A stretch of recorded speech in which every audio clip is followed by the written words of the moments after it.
Assalamualaikum warahmatullahi wabarakatuh. Salam sejahtera untuk kita semua. Perkenalkan, nama saya Ratu Ratna Prambors, dosen program studi Ilmu Hukum Universitas Tadulako Palu, Sulawesi Tengah. Spesialisasi saya adalah mengajar mata kuliah di bidang hukum perdata pada program studi Ilmu Hukum level S1 di Fakultas Hukum Universitas Tadulako. Video ini merupakan pernyataan diri dosen dalam unjuk kerja bakti pelaksanaan di Dharma Perguruan Tinggi di bidang pengajaran pada hari ini. Saya akan menjelaskan metode pengajaran saya dengan menggunakan metode DAI pada salah satu mata kuliah yang saya ampu, yaitu mata kuliah HKM Intelektual Haki dengan bobot 2 SKS. Metode DAI merupakan singkatan dari Delivery, Interaction, and Assessment. Delivery akan menjelaskan bagaimana perukian saya akan sampaikan pada mahasiswa untuk mata kuliah ini. Metode yang saya gunakan adalah lecture atau ceramah dengan mengedepankan partisipasi aktif mahasiswa selama perkuliahan berlangsung. Saya menerangkan materi dengan secara lisan kepada mahasiswa yang mana pemberian materi akan dilaksanakan secara luring di ruang kelas. Selain itu, saya juga menerapkan case method pada kuliah saya dengan membedah kasus-kasus yang relevan dengan mata kuliah Haki yang sering terlihat pada kehidupan sehari-hari. Kasus yang akan dibedah kemudian diselesaikan melalui tim research project yang merupakan metode yang dibangun di atas kegiatan pembelajaran dan tugas nyata berbasis proyek, memberikan tantangan bagi mahasiswa yang terkait dengan kehidupan sehari-hari untuk dikerjakan secara berkelompok. Mahasiswa kemudian melakukan presentasi terkait analisis analisa kasus yang diberikan. Dengan metode ini saya akan meningkatkan partisipasi aktif mahasiswa dalam proses pembelajaran di kelas. Interaction akan menjelaskan tentang bagaimana saya membangun interaksi bersama mahasiswa selama perkuliahan berlangsung. Selama perkuliahan saya akan mencoba untuk membangun partisipasi aktif mahasiswa yang mengedepankan studi central learning.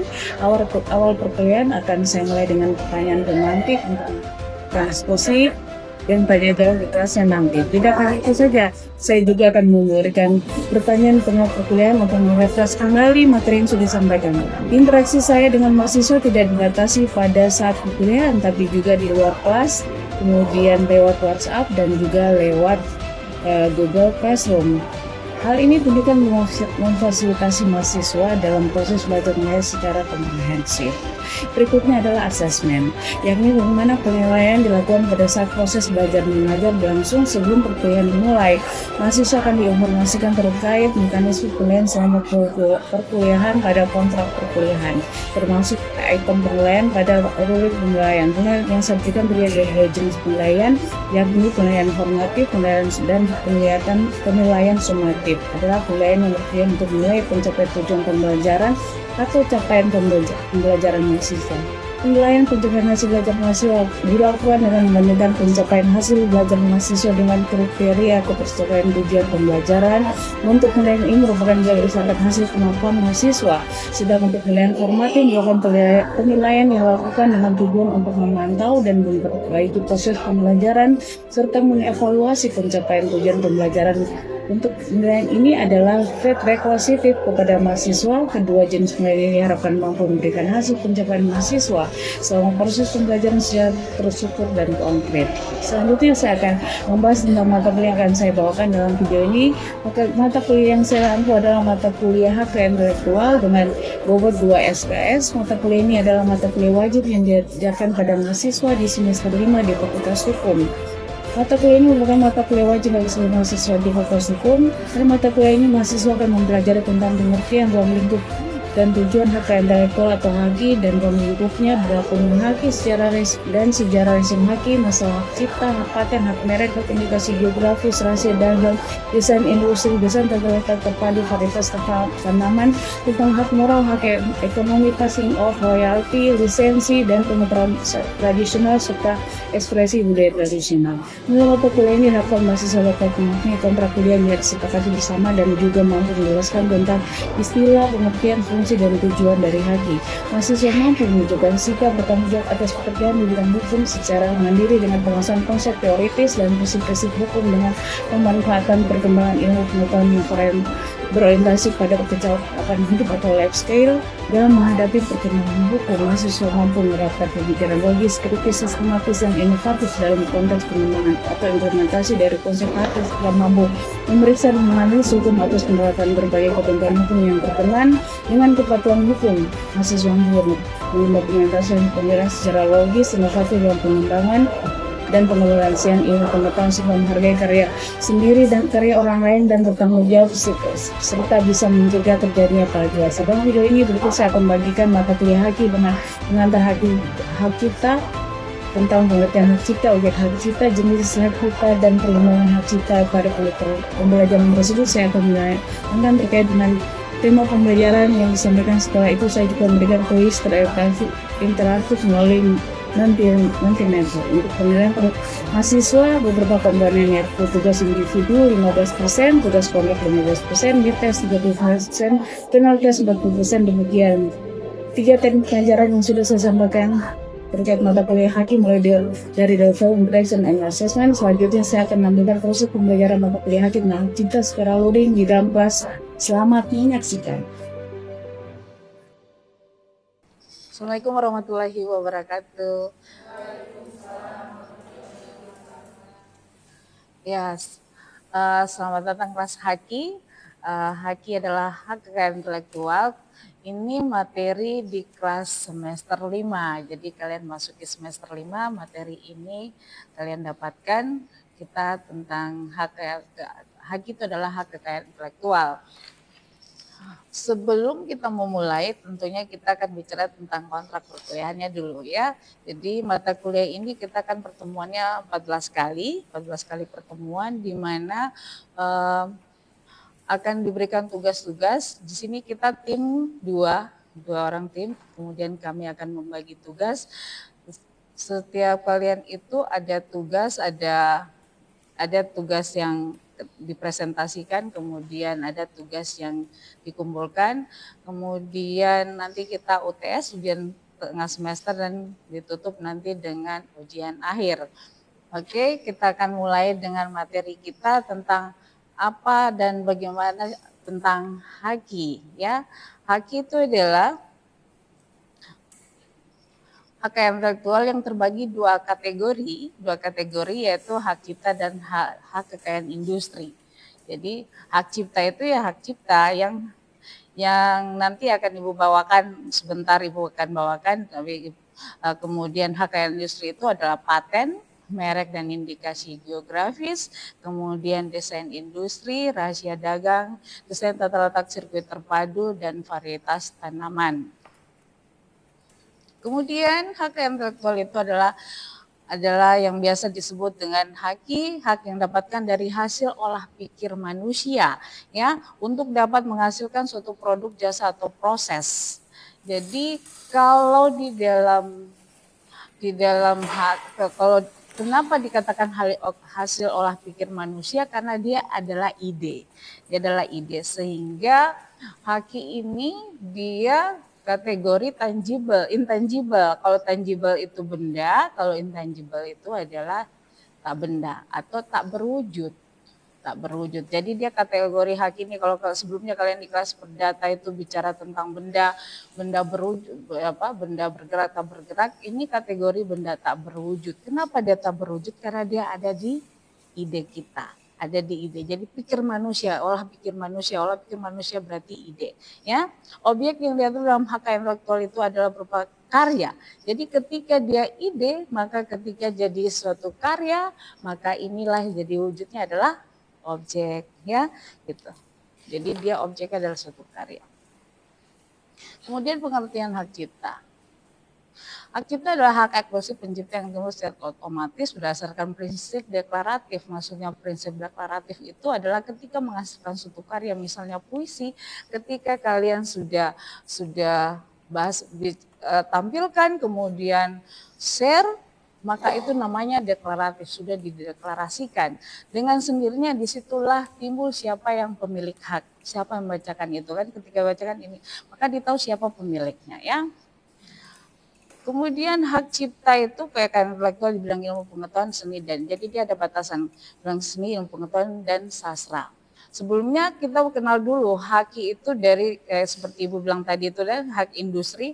Jadi nanti kita akan Ibu lanjutkan juga nanti tentang apa itu paten, apa itu merek, dan hak dan indikasi geografis, kemudian apa itu desain industri, itu nanti karena ini 2 SKS, maka ini pertemuan kita ini dia akan kita bagi kemudian kita akan bagi, kita akan pertemuan pertama kita bicara tentang hak cipta, pertemuan kedua kita akan bicara tentang paten, merek, dan indikasi geografis, dan nanti desain industri, kemudian rahasia dagang, nanti kita akan combine ya.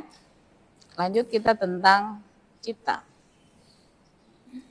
Pencipta adalah seorang atau beberapa orang yang secara sendiri-sendiri atau bersama menghasilkan suatu ciptaan yang bersifat khas dan pribadi. Ya, ciptaan adalah setiap hasil karya cipta di bidang ilmu pengetahuan, seni, sastra, hasilkan inspirasi, kemampuan pikiran, imajinasi, kecekatan, ketampilan, keahlian, dan ekspresi dalam bentuk nyata. Jadi dia mengekspresikan ketika dalam pikiran, kemudian dia ekspresikan dalam bentuk nyata seperti tarian, dia menari. Jadi karya koreografi itu ya itu kategori hak cipta. Kemudian ada hak terkait. Jadi kalau kita lihat Undang-Undang Nomor 28 tahun 2014 di pengertian di pasal 1 itu tentang apa itu hak cipta, apa itu ciptaan, apa itu pemegang hak cipta, sampai apa itu hak terkait. Ya, hak terkait adalah hak yang berkaitan dengan hak cipta yang merupakan hak eksklusif bagi pelaku pertunjukan, produser fonogram atau lembaga penyiaran. Jadi ketika si Fulan memiliki lagu, kemudian lagunya ini dia mau buat untuk ini tentu butuh tim untuk, jadi biasa ada produser. Produser itu kategorinya adalah pihak terkait. Maka fonogram, terus itu produsen, terus itu penyiaran, ya, atau film, ya, atau film juga. Jadi itu seperti film itu mereka kategori pihak terkait.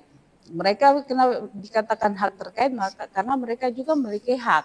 Jadi bicara hak kita akan lihat tentang perlindungan. Ini secara umum tentang jenis karya cipta seperti yang Ibu bilang tadi di depan ini semua ya. Nanti bisa lihat ya. Kemudian pengumuman ini bagian dari hak deklaratif ya ketika diumumkan. Kemudian perbanyakan ketika biasa menghasilkan suatu novel, ini bagian dari hak ekonomi ya. Kemudian pemegang hak cipta. Pemegang hak cipta. Jadi hak cipta, pemegang hak cipta itu beda. Jadi pemegang hak cipta itu misalnya saya pencipta, Ibu pencipta, kemudian Ibu berikan tanggung jawab ya kepada tantri untuk menyanyikan lagu Ibu, maka tantri kategori pemegang. Berapa lama perlindungannya? Nanti kita lihat isi nanti lihat undangnya berapa lama. Nah, kita ke objek ciptaan yang Ibu katakan sebelumnya. Jadi ketika dia masih di dalam pikiran, kemudian dia wujud, maka dia jadi objek ciptaan pengetahuan seni sastra. Hasilnya itu adalah setiap karya seni, karya cipta bidang ilmu pengetahuan itu buku, ya, buku ceramah ya. Kemudian seni sastra yang dihasilkan atas inspirasi kemampuan. Ini masa berlaku hak ekonomi atas ciptaan. Jadi hak cipta itu didaftarkan atau tidak didaftarkan berlaku perlindungan hukumnya. Kemudian pada saat itu ketika berlaku perlindungan hukumnya maka dia berlaku 70 tahun. Untuk mendapat kekuatan hukumnya maka harus didaftarkan di mana? Di Kementerian Hukum. Kalau sebelumnya adalah Hukum dan HAM, sekarang ini ada Kementerian Hukum di bagian kekayaan intelektual, ya, di Direktorat Jenderal Kekayaan Intelektual. Jadi setelah pencipta meninggal dunia terhitung mulai tanggal 1 Januari, ketika misalnya 1 Januari maka terhitung 70 tahun untuk masa perlindungannya. Siapa yang melanjutkan?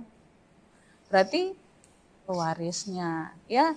Jadi ketika si Fulan menciptakan suatu karya, dia daftarkan, maka oleh Direktorat Jenderal menghitung, misalnya dia mendaftarkan bulan ini bulan apa? Juli ya, misalnya dia bulan Juli, kemudian dia akan terhitung per 1 Januari itu hitungannya. Per 1 Januari 70 tahun ke depan. 70 tahun ke depan, alhamdulillah kalau umur panjang maka atau dia ini ternyata sudah waktunya tidak sampai 70 tahun si Fulan wafat, maka per 1 Januari lagi. Per 1 Januari lagi hitungannya. Per 1 Januari maka perpanjang 70 tahun. Siapa? Maka itu adalah si pewarisnya. Kemudian tanda dimulainya terhitung ini sudah ya 1 Januari. Jadi semuanya tanda dimulainya untuk perlindungan adalah 1 Januari. Kemudian masa berlaku, tentang masa berlaku hak moral. Hak moral kapan masa berlaku? Sejak deklaratif sehingga sejak itu dia berlaku sampai kapan? Tanpa batas waktu, artinya sampai mobilnya berakhir hak moral itu maka sama si pencipta tidak bisa enggak. Jadi seperti karya tulisan kalian ini punya karya skripsi, yang karya spektakuler kalian itu untuk menjadikan sarjana hukum adalah skripsi.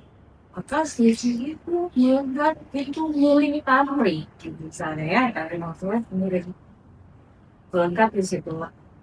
Tidak boleh tidak boleh ambil mengkopas kemudian memplagiasi sampai 99%, maka bisa jadi sampai nolnya hati ya ketika kita pulang sisi gitu ya. Jadi fakultas kita sudah melakukan itu. Ketika mau maju maka kita akan periksa layaknya dari yang diskusi. Ketika berhitung ada plagiasinya dan itu enggak, jangan sampai ketika dia sudah selesai mendeklarasikan ya kemudian ternyata dia plagiasi maka dan silahkan ya gitu ya. Sampai di sini ada pertanyaan, ada yang lain ya silakan. Assalamualaikum warahmatullahi wabarakatuh. Atau saudara namanya? Perkenalkan, nama saya Fahim Masalah. Saya ingin bertanya tentang lingkungan atau hak atas merek bisa didapatkan tanpa proses pendaftaran ini. Oke. Walaupun di luar dari kita masih hati ya, kita masih cita ya, tadi dari merek memang kita bicara hal itu apa yang bercoba itu yang selalu ada di lingkungan kita melekat dengan diri kita termasuk merek, termasuk paten ini ada di regas kita.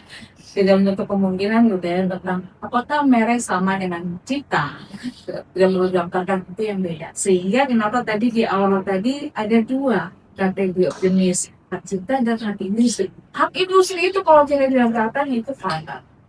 Ketika merek itu berlaku first to file, ketika sudah didaftar maka harus siapa yang duluan daftar dia yang pegang.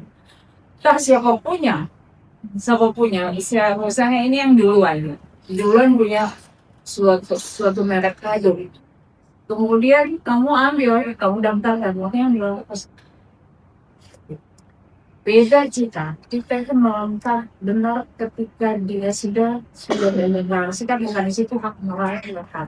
Makanya ada beda hak cipta sendiri hak industri, merek dan indikasi geografis, paten, rahasia dagang, desain industri, desain tata letak segmen terpadu, varietas tanaman. Itu kategori yang harus didaftarkan. Dan perjanjiannya kapan? Sebenarnya 10 tahun untuk merek. Kalau paten, kita berikan kita bicara paten ya, paten. Setelah ini kita akan bicara paten.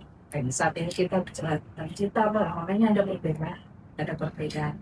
Jadi untuk supaya berdasar hukumnya kuat, sampai kita betul mendaftarkan ya, daftarkannya sehingga terhitung perlindungannya 7 tahun, sehingga kalau kemudian hari ada yang klaim dan dia bisa buktikan, sehingga ketika di Direktorat Jenderal keluar itu, kenapa dikasih jangka waktu yang tertentu dan di Januari ini siapa tahu ada yang kompet juga ya, jadi harus didaftarkan. Ketika punya produk tentang mulafat atau kejualanku boleh langsung harus didaftar.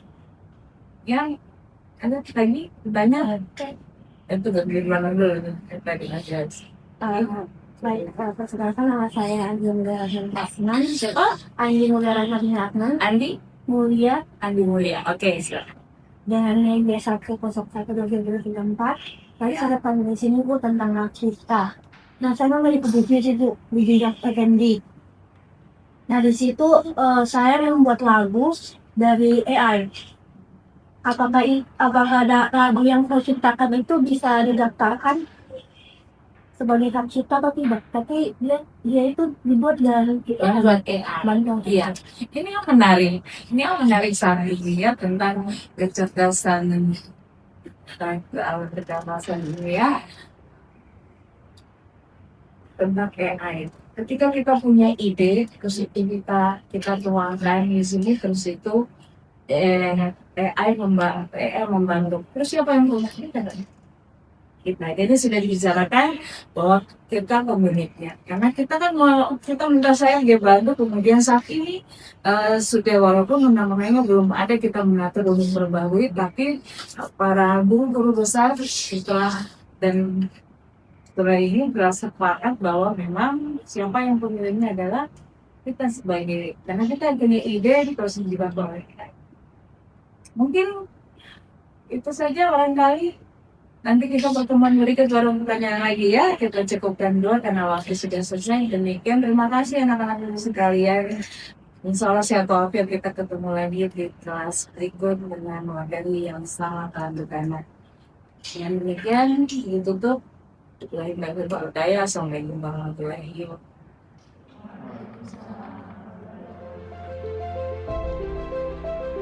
Demikian video pernyataan diri dosen, semoga bermanfaat pada seluruh penonton. Sekian, terima kasih. Wassalamualaikum warahmatullahi wabarakatuh.